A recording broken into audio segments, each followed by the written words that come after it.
হেই কি অবস্থা সবার, দেখছেন সিনেব্রোস, দিস ইজ জাহিদ। এখন কথা হবে জঙ্গলির মোশন পোস্টার নিয়ে। প্রথমে এই সিনেমার একটা পোস্টার ড্রপ করা হয়েছিল, ওই পোস্টারের ডিটেইলিংটা আমার বেশ ভালো লেগেছিল।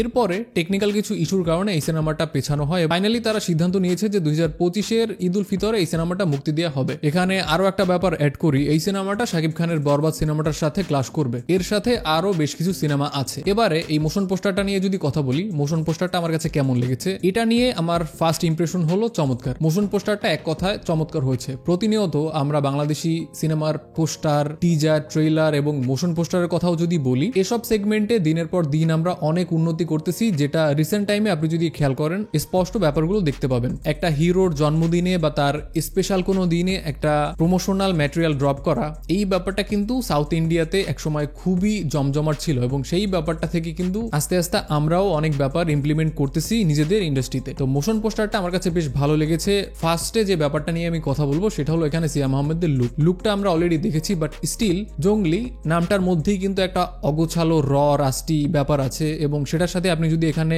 লুকটা খেয়াল করেন, পুরো চেহারার মধ্যে কিন্তু একটা জঙ্গলি ব্যাপার আপনি দেখতে পাবেন। এখন এই ব্যাপারটা কিন্তু তিনি মেকআপের মাধ্যমে একেবারেই চেহারার মধ্যে আনেনি। তিনি লাস্ট একটা ফেসবুকে পোস্ট করেছেন, সেখানে যদি আপনি দেখেন যে 7 মাস যাবত একটা মানুষ চুল দাড়ি না কাটলে যেরকম অবস্থা হয়, মানে এই লুকটা আনার জন্য তিনি 7 মাস চুল দাড়ি একদমই কাটেনি। এই সিনেমাটা তার জন্য একটা ড্রিম প্রজেক্ট, তো সেভাবেই তিনি এই সিনেমাটার পিছনে সময় শ্রম দিয়েছেন।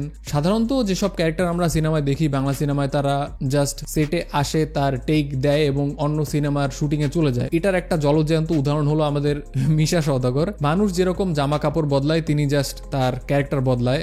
তো দিন শেষে দেখা যায় যে তার প্রত্যেকটা ক্যারেক্টারই এক। লুকের কথা বলছিলাম, তো লুকটা আমার কাছে বেশ চমৎকার লেগেছে, বিশেষ করে তার চেহারা যে কাটা দাগ এবং তার যে জিভ থাকে, জিভের মধ্যে থেকে যে রক্ত বেয়ে বেয়ে পড়তেছে, সবকিছুর মধ্যে একটা রাস্টি ব্যাপার আছে, যে ব্যাপারটা পার্সোনালি আমি খুব পছন্দ করি। এবং তার পুরো চেহারাটা যদি আপনি বেশ ভালোভাবে অবজার্ভ করেন, এখানে আপনি দেখতে পাবেন যে রোদে পুরে মানুষের চেহারা যেরকম বাদামি কালার হয়ে যায়, সেই রকম বাদামি কালার কিন্তু হয়ে গেছে। রোদে পড়ার পর যে কালারটা হয়, এইখানে তার লুক দেখে কিন্তু বোঝা যাচ্ছে যে তার চেহারা একদম রোদে পুরে ঝলসে গেছে। মানে একজন জঙ্গলি জঙ্গলের মধ্যে থাকতে থাকতে তার মধ্যে যে লুকটা আসে বা তার মধ্যে যে পরিবর্তনটা আসে, এই ব্যাপারটাই কিন্তু এই মোশন পোস্টারে আমরা দেখতে পাচ্ছি। ব্যাকগ্রাউন্ডে একটা র্যাপ সং বাজতে থাকে, যেটা টাইটেল থাকে জঙ্গলি। হয়তোবা এই সিনেমার টাইটেল ট্র্যাক এটা, বাট এই গানটা নিয়ে আমার সমস্যা আছে। গানটা যেভাবে শুরু হয়, গানের যে মিউজিক, এসব নিয়ে আমার কোনো সমস্যা নেই, বাট একটা কমার্শিয়াল সিনেমার জন্য এই যে গানের যে পাঞ্চ লাইনটা থাকে, জঙ্গলির মধ্যে যে এনার্জিটা দরকার বা যে ডেপথটা দরকার,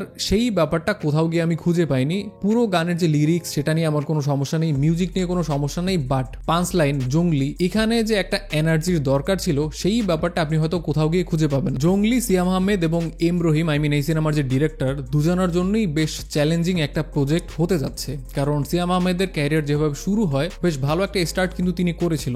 ওটিটিতে এত ভালো ভালো কাজ করার পরেও বড় পর্দায় কিন্তু তিনি সেই রকম বড় একটা কামব্যাক এখনো করতে পারেনি। এবং এম রহিমের ক্ষেত্রেও কিন্তু ব্যাপারটা সেম। এর আগেও তিনি শান নির্মাণ করেছিল, যেটা বেশ ভালো একটা অ্যাটেম্প্ট ছিল ওই সময় অনুযায়ী, বাট সেই সিনেমাটাও যে বক্স অফিসে যে একদম ফাটিয়ে বিজনেস করেছে, সেটা কিন্তু একেবারেই না।